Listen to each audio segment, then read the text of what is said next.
Mel, happy Hanukkah.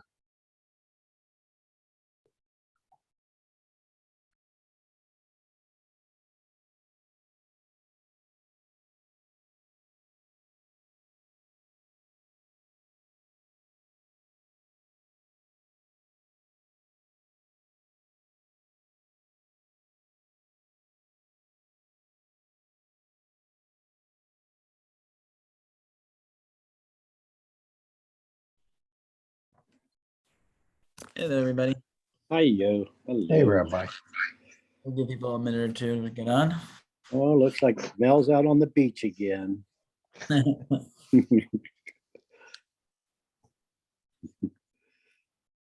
How's everybody's day? Oh, I'm getting over my Michigan loss. So Yeah, that was a rough one. yeah, they got beat pretty good. Got to give them credit. Got to give Michigan a lot of credit. Yep. Yeah, I've not been a big Ohio State fan this year. I haven't liked their play. I just don't like a quarterback who can't run in college. Especially today with today's game and the way they played the game at quarterback at the top universities. But he was scared of getting hit because he was injured, and doesn't say much about our backup quarterbacks, does it? And our pass defense has been suspect for the last few years. And we don't have the front four that we're used to having. I think you're going to see an overhaul in the defensive coaching ranks like we haven't seen in 20 years. Yeah. Well, yeah, the defense is bad this year. Yeah, we used to have that guy who was the coach of the Jets. We used to have him as a defensive coach. Which one? Not Rex Ryan. No. Not Herm Edwards. No. Eric Mangini? Yes. Wasn't he there? I think. Wasn't he? Herb? That's a long time ago. May have been, but we missed what we used to be known as the silver bullets. Yeah. So, okay, looks like we got our critical mass. So we're gonna get started. And if anyone else joins us, they are welcome to. I am going to mute everybody, but feel free if you have any questions or thoughts to unmute yourself. This was a fun topic to spend some time on. Again, so something that I feel like I always wondered about and never just took the time to really look into it properly.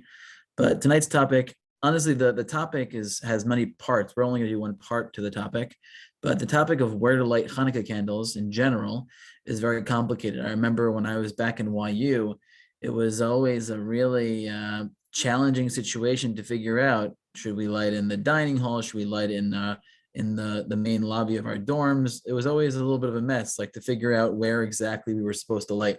So that part of the conversation we're not going to have. We're not going to talk about what's more important, the place where you eat, the place where you sleep, in terms of creating a consider where you live. What we are going to talk about is a very specific issue in terms of the placement of the menorah, which is one that you often find differences between what they do in Israel, what they do in America. And we'll talk a little bit about why that might be. But the placement of whether you put the menorah in your window or outside in a little glass box. I don't know if you've ever seen this in Eretz Israel. You'll find lots of people lighting outside in glass boxes. I remember when I went to Shalavim, it was all the hack to figure out whether you should buy the glass box to light your menorah outside while you were in Israel, or you continue to do so inside. I remember I lit inside, but many people bought the boxes and lit outside. So I want to try and run through the conversation from the Gemara to the Rishonim to some of the early Rishonim and then some of the Achronim in terms of kind of what were some of the things that people were thinking about, what was the approach, the language, and how different aspects of the original Gemara get tempered over time.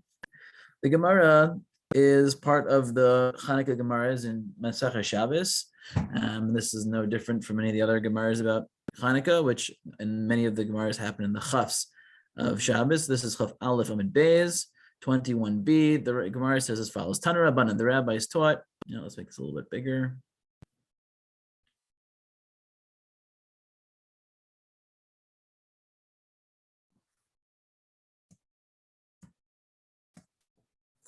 Tana Rabbanan, the rabbis taught. Ner Chanukah mitzvah lanicha al Pesach bezo mibachutz. The Hanukkah candle, there is a mitzvah. It's a pretty strong word. Again, this is at very best is a D'Rabbanan. The whole entire holiday is D'Rabbanan, but there is a mitzvah. There is a at least rabbinic commandment to leave your Hanukkah candles near the door on the outside. So it's outside of your door. It's another Gemara talks about how it's opposite your mezuzah. So it'd be on the left side of the door instead of the right side of the door. But that's where you would place your Hanukkah candles. Im hayadar ba'aliyah. If you lived in a apartment, you didn't live on the ground floor. Minicha bechalon hasmuch l'rishus harabim. You would leave it in the window closest to the public thoroughfare, assuming you're less than 20 amos tall. Again, if you're more than 20 amos high from the ground, then that might be a problem. But short of that, you would light in your window. Uvishas hasakana, and in the time of sakana, this is going to be the money words for many of the conversations that we have tonight. What does this mean, and how exactly does this, what happened here, did this affect everything else moving forward, or is this a temporary situation? But in the time of danger, minicha al shulchano, you can leave your menorah on your table inside of your kitchen or inside of your house, vidayo, and that's plenty. That's enough. Okay, so basically 3 different clauses. Number 1, it seems like an ideal situation. You stick your menorah outside of your doorway towards the Rishus Harabim, towards the public thoroughfare on the left side of your entrance. Number 2, if you live not on the ground floor, but lower than 20 amos to the ground, then which is around 30 feet, right? So then you can put it in your window. And number 3, if you live in a time where there is a sakana, there's some sort of danger, then you can take your candle, you take your chanukiah, take your menorah, take your candles and put them and light them on the table inside, and you're fine. Right? So that's the three movements of this Gemara. Rashi here says, why are you putting it mibachutz? Says mishum pirsumei nisa. You're doing it outside for the purpose of publicizing the miracle, right? So part of the conversation that we might have is, well, what happens if putting it outside your door is less conspicuous than putting it by your front window, right? The front window is a very often situated in a way that it might be the very best place for people to be able to see what it is that you're doing. And so that might be a part of what transpired. Right, and furthermore, they didn't even put. It wasn't like they put the Chanukiah in the public thoroughfare. They didn't put it in the public space. They put it in their courtyard, right? Because Shabbatein you post from the Chatzar. So the way that it works is they have your house, you have your front yard, and then you have the Rishus Harabim. And so they would put it by their front door, which was to their courtyard, and it would be facing towards the Rishus Harabim, but it would not be in the Rishus Harabim. The truth is that some of the other Mefarshim understand that they would try to put it, if this was the case, they would put it by the entrance of their courtyard to the Rishus Harabim, and that it would be right on the edge of their property, so it'd be closest to the public thoroughfare. But either way, the point of it is pirsumei nisa. The point of it is the whole goal is to publicize the miracle, and so maybe that should be a factor in terms of choosing the best place, the best location. But interestingly, the Rashi on the word sakana gives another important little nuanced line here. So we said when it's a time of sakana, you would light it on your table inside your house. Rashi says, how do you define sakana? What do you mean danger? So apparently the Persians had some sort of holiday, and they had a rule, they had a law, that that on the days of their holidays, no one else could have a fire except for in the religious places. It kind of reminds me when I was in Shalavim, my first year in Shalavim, they did not yet have air conditioning in the dorms. The only place they had air conditioning was in the Beit Midrash, right? So if you wanted to not schwitz during the hotter months, you had to go learn, right? So in my head, it's the same idea, right? What the person's thinking: no fires anywhere else. It's the winter, no fires anywhere except for in the church, or whatever they called their places of worship. If you want to be warm, come pray. Either way, that was the danger. But it's not clear from Rashi that this was so. So what did they do, right? So so what happens? So imagine, right? You did light the candle in your house. So what happened? What was the ramifications? It's not so clear, right? Did they come in and beat you? Did they come in and kill you? Did they just put it out? Like, what happened? Was there a fine? Like, how exactly did it work? Is not so clear. But that's going to be a part of the issue, is figuring out what is the definition of sakana. What do you mean sakana? When? So again, lahavdil, right? Meaning, what do we consider ourselves today in America? Bisha sakana. Do we consider ourselves today at a time of danger? Well, define sakana. Is anti-Semitism still a thing? Of course it's still a thing. Do I feel like I have a target on my back every single day? Not really. Do I think if I do a religious practice in public that I'm going to, right, get in trouble? No. So again, how you define sakana is going to have an impact in terms of how you think about, right, this Gemara. What does it mean b'shas sakana? And so that's we'll see. We're going to have this conversation as we go, kind of seeing how different Rishonim take to this, and also kind of how they reflect on what practice was at this time. I love this Or Zarua. It's a great Or Zarua. Again, the Or Zarua, another important Rishon. He often wrote longhand in these long paragraph forms. I just took the snippet from the Or Zarua. But he says, Va'idna, in his time, the Leka Sakana, he's saying in his time there was no Sakana. Lo Yadana, my time ain anu madlikin bechatzeros. He says, I'm not sure why we're not lighting outside. But what's clear is they're not lighting outside, right? So the Or Zarua, right, kind of reports that, number one, he thinks that he's living at a time where there's no sakana. Number two, he feels that if that's true, we probably should light outside. And number three, it seems like everyone's lighting inside, right? And so that's an interesting just observation from the Or Zarua in terms of how we take how we process, right, what this Gemara means for us. And then we come to the Ritva, Rav Yom Tov.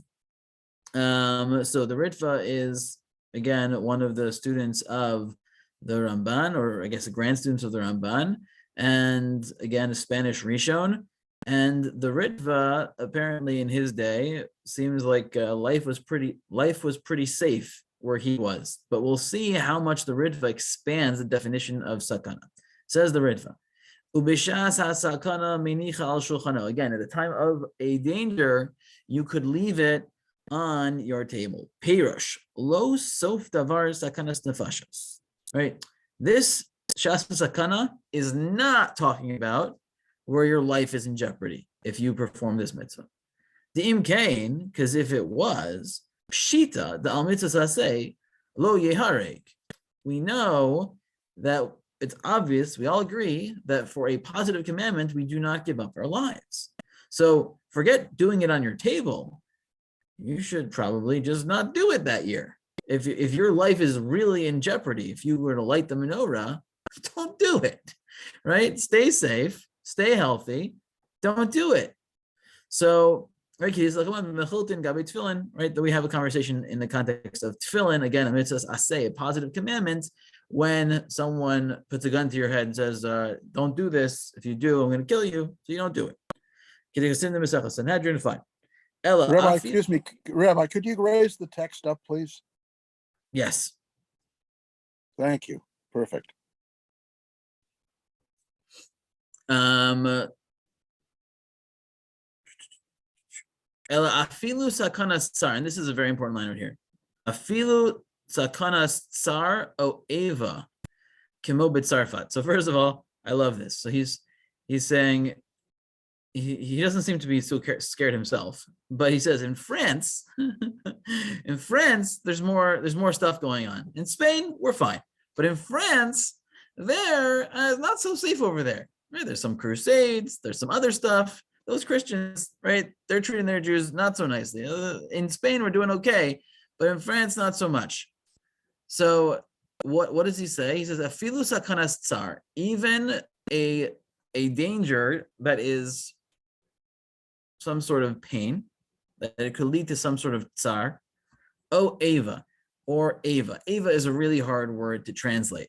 Ava is kind of like you'll perturb your non-Jewish neighbors, right? It's going to lead to discomfortable or uncomfortable relations with your neighbors. So in order to avoid things leading to uncomfortable, right, situations with your non-Jewish neighbors, there are certain things that we are given, right, the ability to do. So again, if we're afraid that lighting our Hanukkah candles near the public space is going to be not taken very well, then again, it sounds like even if it's not necessarily not going to be taken very well right here, but there are places in the overall geography that might not take to it well, that all of that contributes to, right, a time period where you would light inside your house. Now, what's fascinating is, right, we don't really light on our table, right? We still light it pretty publicly. We light it in our window. We just don't light it outside. So there's a kind of interesting shift, because the first part of the Gemara is that you only go inside when it's b'shas hasakana.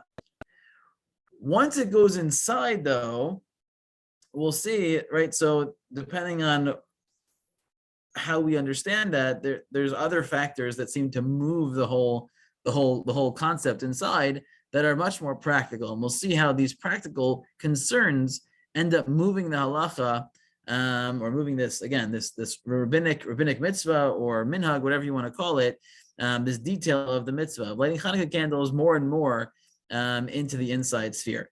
So at the end of this ritva, he quotes the Lefichach Haya Omer Mori Harabzal. So he quotes his Rabbi, which is normally assumed to be the Ra'ah. The Ra'ah is normally the assumption that he's the Rabbi of the Ritva. So the Ra'ah Kishinoshu Ruach, when the wind is blowing, you can't light it outside. So then you have another reason to light inside. And this svara makes a lot more sense for someone to light it in a public fashion inside, right? Meaning, if it's for some sort of like tepid version of the sakana scenario, right? Okay, we're not worried that they're going to kill us, but maybe mishum eva, right? Maybe we'll be upset them, or maybe because of tsar, maybe they'll fine us, or something will happen. It's going to not be good for whatever reason, so we don't want to do it. So then you should probably do it in a more private fashion, pursuing Nisa, just for the people inside your house, right? You publicize it just to the people inside your family, but not by the front window. But if the only reason that we're moving it inside is for the practical concern of protecting it from the wind, then, and if that's the case, then yeah, publicly displaying it makes perfect sense, because the whole point again is pursuing Nisa. What's interesting is trying to figure out, like, so what happened when they did it in the time of the Gemara, right? So they just lit outside and like it would blow out. Like, what happened? Did they not have wind? Right? So like, how do you understand the movement from here, from what they did in Bavel to what changes with the Ra'ah's statement?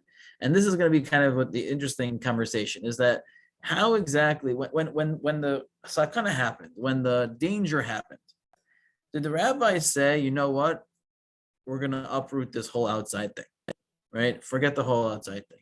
Because of the sakana, we're just nullifying the whole requirement of outside. And was from this point forward, just light inside. Even when the sakana goes away, we stop the outside thing. Or was the sakana just built in that when you have a sakana, when you have some sort of danger, you move inside. But when the danger goes away, you move back outside. That's another part of this conversation that is not so clear, and the different poskim are going to highlight slightly different ways depending on what they feel should be the bottom line. And just to kind of highlight this, the Sefer Itor is quoted by the Shibboleth Leket. Again, the Shibboleth Leket's like I think 15th century, I think, 14th century, 15th century. The Sefer Itor is I think 12th, 13th century. So the Sefer Itor Yitzchak Abamari in his Hilchos Chanukah, which has sakana meinicha al shulchano, right? So he says during a time of danger, you put it on your table. V'dayan, that's enough. Ve'achar shenagu al hasakana nahagu. And once it became the minhag through the sakana to do it inside, nahagu. It just became standard practice, right? And so this itur is kind of highlighting the movement of the moment or the time period, maybe it's a long time period, where the Jews felt that they were under threat to do their mitzvahs in public. It ended up moving the mitzvah indoors, and that part of it stuck. Even though the original formulation of the rabbis was to do it outside, once the sakana kind of became the common practice, even when the sakana lifted, the practice to do it inside by the front window kind of had sticking power. But then the Yitter says, but if you can do it outside, do it outside. Right? So he, at the same time of saying that the minhag develops, do it inside because of the sakana period, he says, and if you can kind of break away from that, break away from that. And we'll see. The very last source, which we'll get to, is a long tshuva from a Rabbi Yashiv in Eretz Yisrael, and he relies towards the end of, we're not going to see this inside, but he relies on the Bala Itur and this approach of, on the one hand, right, that there it could be that this minhag became pretty entrenched to light inside, but if one wants to go back to the original minhag of lighting outside, there is every right to do so, which we'll see why he frames the conversation that way in a couple minutes. And the Shibboleth Leket quotes the Sefer Itur, just trying to show this approach that the minhag kind of established during the time of sakana kind of stuck. That idea is quoted in the Shibboleth Leket. He quotes Baal HaDibros, which is again the Sefer HaItur, which wrote the name of his Sefer is the Sefer Itur, but the title that you'll see in a lot of the section is Aseres HaDibros. So he's known in the Shibboleth Leket as the Baal HaDibros. Fine, the same guy. And he just quotes him, right? He just quotes him verbatim that once it was established the minhag, it kind of stuck. Now, the Aruch HaShulchan codifies the reasoning of the Ra'ah again, right? So we saw again, the Ra'ah was the one who introduced to us the idea, according to the Ritva, that the weather is a major factor, right? That if you can't light outside, because you're going to basically just have your candles blown out. Says the Aruch HaShulchan, v'hinei ata, and behold now, ein anu madlikin bachutz, we don't light outside, va'af she'ein sakana etzleinu, even though we don't have any sakana, we don't have any danger anymore, mikol makom kim'at hu miham nos, mipnei shebachol hamedinos shelanu yehe menorah hem yemei sagrir. We still avoid lighting outside, because in many of our municipalities, in many of our areas, right, the days of Hanukkah are they're closed. They're filled with geshem, sheleg, ruchos, v'chazakim. They're filled with rains and snows and strong winds. You can't light outside. It's not going to last, right? It's not one of the halachos is, and we'll see this in the Riyat Remden in a minute. One of the halachos of lighting Hanukkah candles, you have to light in a place where without any messing around, the Hanukkah candles will last for at least 30 minutes, right? Again, if something happens after the fact, right? Someone walks by and it blows, and the wind of the person walking by blows out the candles, okay, that was not there when you first started, right? But if there's something there, like weather, that is already present when you're lighting, and it's not going to make it to 30 minutes because there's no chance, that doesn't work. It doesn't work. You can't leave them outside unless you cover them with some sort of glass box. And to require you to make a glass box, again, particularly before companies like Corning, right, can pop out a glass box in 2 seconds, it wasn't always so easy and cheap to get a glass box to fit over your menorah. So because of that, right, the rabbis on a detail of a din d'Rabbanan, we're not going to make you crazy to get a glass box to light outside. And because the elements are going to prevent you from being able to light outside, the common practice became to move and to light the Hanukkah candles inside the house. Also, he says, and this I'm not sure I fully grasp this line, right? That by putting your Hanukkah candles in a box, it becomes less clear that you're doing it for the mitzvah. Meaning, I'm not sure what you people would think you're lighting in a box for, but apparently it's less clear, according to the Aruch HaShulchan, that you're doing this to recount the mitzvah or the miracle of the shemen, of the oil. Also, right, there are laws. Some places you can't just put open fires outside. Just doesn't work. Right, particularly in dry areas and places where it might not be as windy or as rainy, but they might have issues of fires causing and wreaking havoc. They don't want you putting fires outside because of what that might cause. Therefore, for all these reasons, the common practice has become to light in the house. Okay, so I just want to show you the Shulchan Aruch, and then we'll do a part of the Shut Yavitz, and then we'll look at the beginning of the tshuva of Rav Elyashiv, and then we'll kind of summarize and conclude. So the Shulchan Aruch in the Siman Tov Reish Ayin Aleph, so 671 Siv Hey, says that you should light outside. Ner Chanukah meinicho Pesach samach l'Rosh Hashanah mibachutz. Right, he basically just quotes literally the Gemara. Im habayis patuach Rosh Hashanah. If your house opens right into a public thoroughfare, meinicho pitcho, leave it there. V'im yesh chatzer lifnei habayis. This is what I was mentioning before, that this is how most understand it against Rashi, right? That if your chatzer is in front of your house, you have a front yard, meinicho pesach chatzers, and you have, let's say, a gate by the opening to your front yard. So you would put it by the opening of your gate, not by the opening of your house, but you put it closer to the public thoroughfare. And if you lived on a second floor, and you don't have any doorways opening to the public thoroughfare, and then you can put it by a window. And it's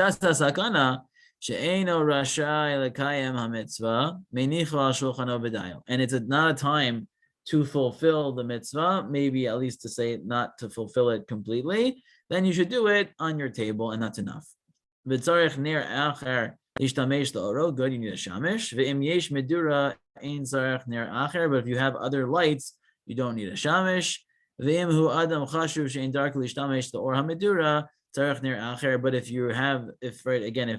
the light that you have is not light that you would use because you're important for whatever reason, okay, this is a tangent, then you do need the shamish. Okay, fine. But at the end of the day, the Shulchan Aruch literally just quotes the Gemara that you should light outside. So we'll see why that's important shortly. And the Ramah makes no comments. Rav Yaakov Emden, so now we're jumping ahead to the 18th century. Rav Yaakov Emden, again, an important rabbi. He was the son of the Chacham Tzvi. He was I always describe him as a little bit of a curmudgeon fellow.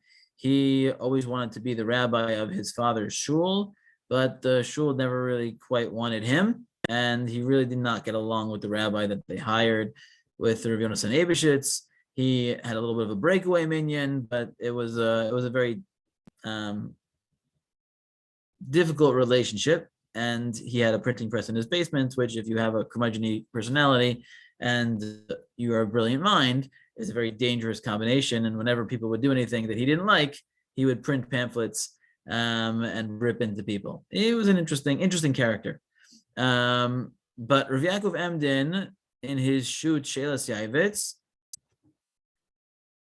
right? Yavitz stands for Yaakov Emden Ben Tzvi, right? That's the Chacham Tzvi. So that's the Tzvi, is his father. So he says,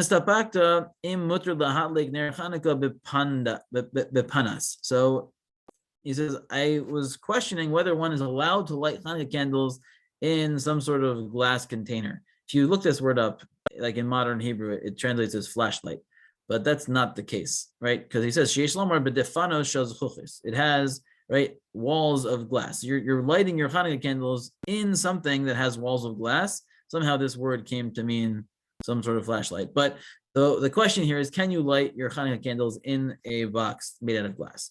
Gam al zeh kvar amadati b'chibura. He says, I already kind of talked about this. The kasavti shenarli pashut shemuter. He says, first of all, I think for sure you can.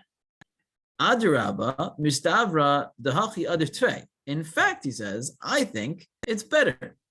It's better to light it inside the glass box outside. V'karavani lomar kimat chova.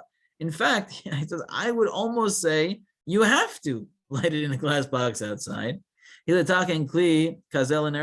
you have to create some sort of vessel that's made out of glass that will protect the Hanukkah candles to light it. Why? Because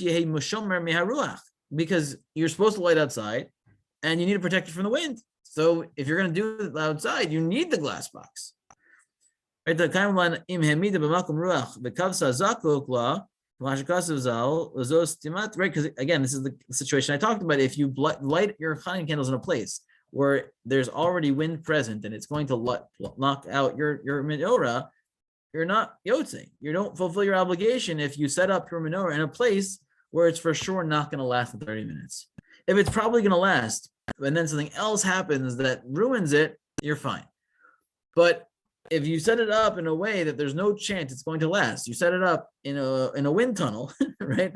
So you light it and it blows out. Oh, it didn't make it. No, that doesn't count, right? There is no chance for it to actually last. And so that's why he says, right, maybe this should be a requirement. But he says here, right, right, I think this is all good. He says,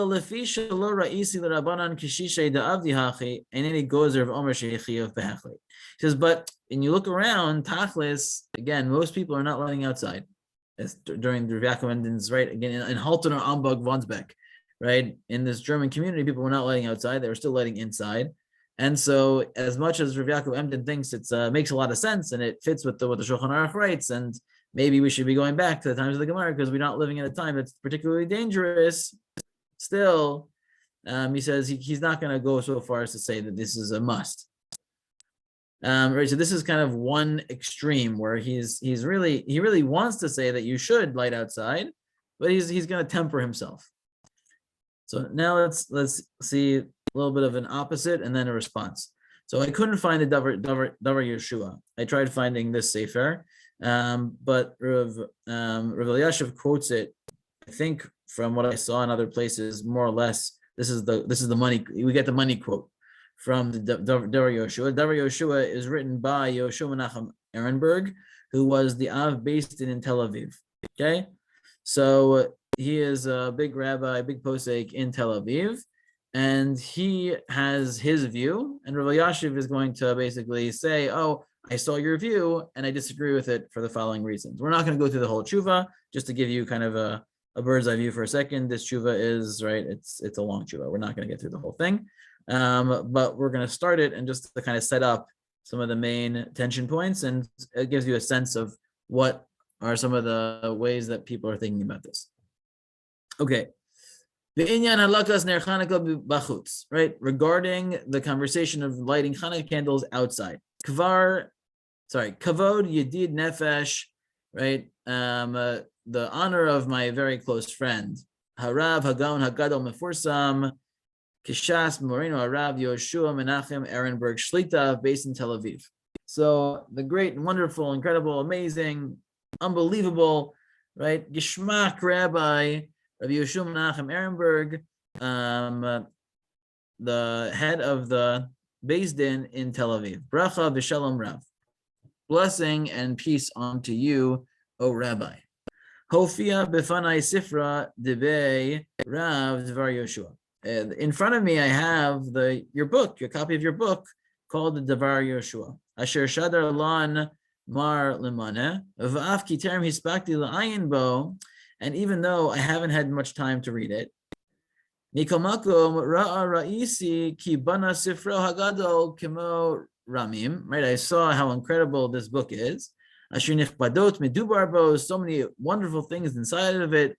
Male vegadush becharizus v'kius atuma, filled with tons of insightful comments and sharp comments and a breadth of knowledge, great knowledge. Shakil v'tari ba'omek ha'iyon, right, back and forth of the halachic process with depth and with another word for depth, lots of depth. V'divrei Rabbeinu kamai dekaman bekama halachos amumos hatzrichos iyam, right? You did a yeoman's job, incredible job with this sefer, really unbelievable. Sifro, but when I opened your book, Ra'isi b'siman mem, someone must have showed him, right? I happened to come across this line in the 40th section, right? Kasav b'hai lishna, and you wrote, and this again is the money quote from Rav Ehrenberg. Mikan ani tama. This is the language that Rav Ehrenberg used apparently. Mikan ani tama. From here, I wonder. Al mashiraisi ba'olasi Yerushalayim, that which I've seen when I go up to Yerushalayim from Tel Aviv. Sheyesh noagim shemadlikin mibachutz ve'en yodea mimi yatzahora azu. I see a lot of people lighting outside, and I have no idea where they got off that this is the appropriate behavior. Lozu bilvad shereshayin lahadlik b'fnim, because it's not only that you are allowed to light inside your house, bisman hazeh, in this today's day and age, that you must light inside. Because if you light outside, you're going against the takana of the rabbis. And it's as if you did nothing. So let me say that again. Rav Ehrenberg argues that today you must light inside because lighting outside goes against the takanas chachamim, goes against the edict of the rabbis. Now that seems backwards, right? Because the Gemara says you should light outside. So Rav Ehrenberg is reading that mishum sakana, they light near tables, as basically being the uprooting of the original halacha. That once they had to move it inside for the sakana, it was basically right there. The Gemara says that it used to be that everyone used to get married by Yom Revi, okay, and then because of circumstances, they basically got rid of that. You can get married any day of the week, not just Wednesday. So these types of things, when they get uprooted, so the question is, was there a built-in mechanism again to sidestep when you need to, i.e., there's a sakana right now, there's a danger right now, therefore right now you can light inside? Or did the lighting inside, did that event, did that basically undermine the entire original takana of lighting outside, in which they replaced it completely with a new idea of lighting inside? That's how it seems to be how Rav Ehrenberg is reading that Gemara, which is pretty interesting, but you'll see how Rav Elyashiv responds.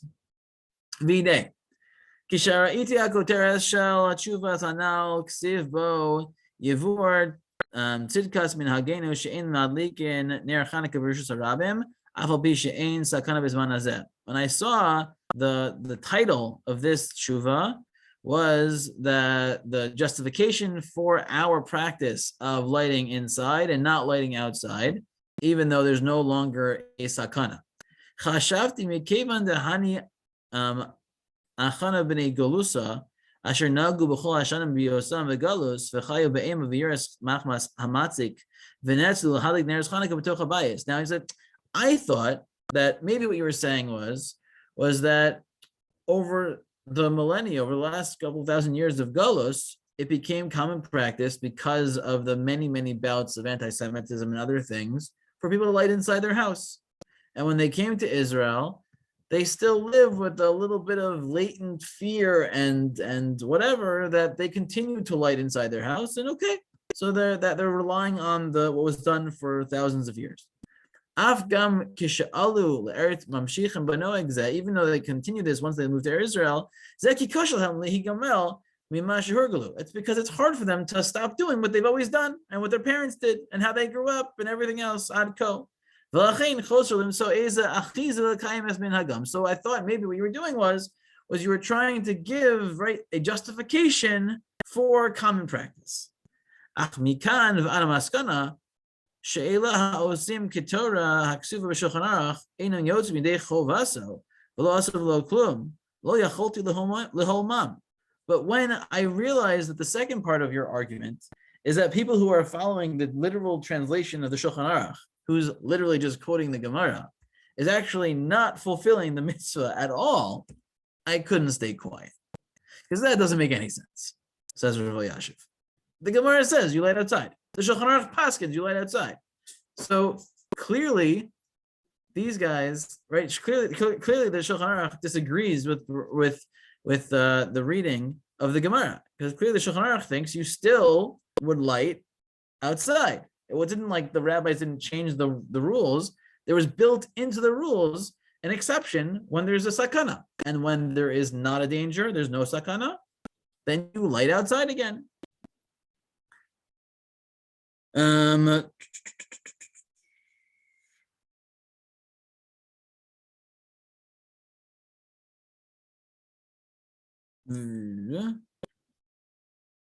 Right. זה אחר חסים מצאתה. אומר, היה סכנה, ואז עקרו בייסטין שבאוסו הדור, מצווה לקוס בחוץ, ותקנו להדליק בפנים, ואוסו סכנה ואילך, לא חזרו ותקנו להדליק בחוץ. Right? He says, this must be what Rav Ehrenberg, how he understood it, right? That originally there was this takana to light outside, but once there was a danger, they uprooted their takana, and instead they replaced it with a totally new takana, which is you can't light outside, you have to light inside. And then he says, and this is a great line, right? According to this reading, halacha haktuva b'shulchan aruch, the law that's written in the Shulchan Aruch, and again, he actually, this is not the right Shulchan Aruch, it's actually Taf Reish Ayin Aleph, but that's fine. Sifhei ner Chanukah meinichu al Pesach hasamoch l'shtarabim bechutz l'mi nemra. So when the Shulchan Aruch says that you should light outside of your doorway, who is he talking to? Because according to your reading, this is no longer halacha. This is an ancient past. This is from when they first put this into place, but then once there was a sakana, they changed the rules, and then you can no longer light outside. So then what is the Shulchan Aruch talking about when he says you should light outside? Who is the Shulchan Aruch writing that for? Is the line of Rav Elyashiv. It's a great line. Okay, so let's summarize and conclude, and again try to highlight the range. So basically, my understanding of this sugya is as follows. The basic halacha in the Shulchan in the Gemara was to light outside. However, when the Gemara says that at a time of sakana, you put it on your table, there was a big debate whether or not that was in total uprooting of the actual halacha, then you no longer have any reason to light outside, or if that was a temporary abrogation of the idea of lighting outside. Second part is the definition of the word sakana is really complicated. There's a big range that you could interpret it. Is it a legitimate sakana? Is it just mishum eva? Is the anti-Semitism today considered enough to justify lighting inside? And the third piece is, in addition to the conversation about how you define sakana, in addition to the conversation about did this takana get uprooted, did this edict of the rabbis get uprooted and replaced with a new one, or was it built in with certain exceptions? The third conversation that you have to have is the conversation on a practical level. So that has different levels. What I mean practical level. The first thing was, for many, many years, it was not easy for them to light outside in a viable way because of rain, wind, snow, and they didn't have access to glass boxes as easily as we have access to everything today, right? 2 days, you go online, you click on something, and 2 days later you'll have it, right? So that's crazy what we have access to. So does that change the calculus at all? And then you also have the piece of Eretz Yisrael versus America. Now it's fascinating that is the Av based in Tel Aviv who says you can't light outside. But the overwhelming majority of poskim in Israel encourage people to be lighting outside, and many of the poskim in America and in the States continue to encourage people to light inside. Now, that's very interesting to kind of just socioeconomically. I mean, socially, in terms of like how we see ourselves, right? In Israel, right? The concept of there being a shasa sakana in Israel, even though, right, there's always potential for terrorist attacks, but that's not going to stop Jews in Israel from doing the mitzvah the way that they think is the ideal fashion, versus Jews in Galus, Jews in exile. We still kind of, even if it's not, right, someone coming into our house and shooting us for having a menorah in our window, but still, right, the reality of anti-Semitism that still exists still affects us. It still informs how we approach some of these mitzvot. And I think it's really interesting to think about kind of why the American poskim have been pretty most of them speak in one voice about lighting inside, and how many of the Israeli poskim have spoken about lighting outside. Lastly, the last part of this is that you see this range already in the times of the Rishonim, right? The reality is that the Or Zarua is already questioning, why aren't we moving outside? But he's also still lighting inside, right? And the Ritva is already broadening the definition of Shasa Sakana. He's already having this conversation where he's saying, what is Sakana? That is this a real Sakana, or is this Mishumeva? Okay, it's going to make our neighbors a little bit uncomfortable, so maybe we shouldn't do it. Or maybe it's the right. He quotes it again. His teacher, the Ra'ah. Maybe it's a practical concern of rain and wind, and that's why it happens. Regardless, the long story short is whatever minhag you've been doing until this point, you should probably continue. But that in maybe after we make Aliyah and we make our way to Eretz Yisrael, at that point we can embrace the way of lighting of the Shulchan Aruch, the way of lighting of the Gemara, and again, live as Jews without having to look over our shoulder at all. And maybe hopefully that will happen here too, and then we can go totally. We still can make Aliyah and still go to Eretz Yisrael, but hopefully that reality will subside. But that's the more or less the take on this. I'll stop here for any thoughts or questions. Yeah, I'm still processing the range and trying to have like a real takeaway, but this is my first time through these Makoros, so it's still a little bit more raw than sometimes I am. But I'll leave it here for thoughts or questions.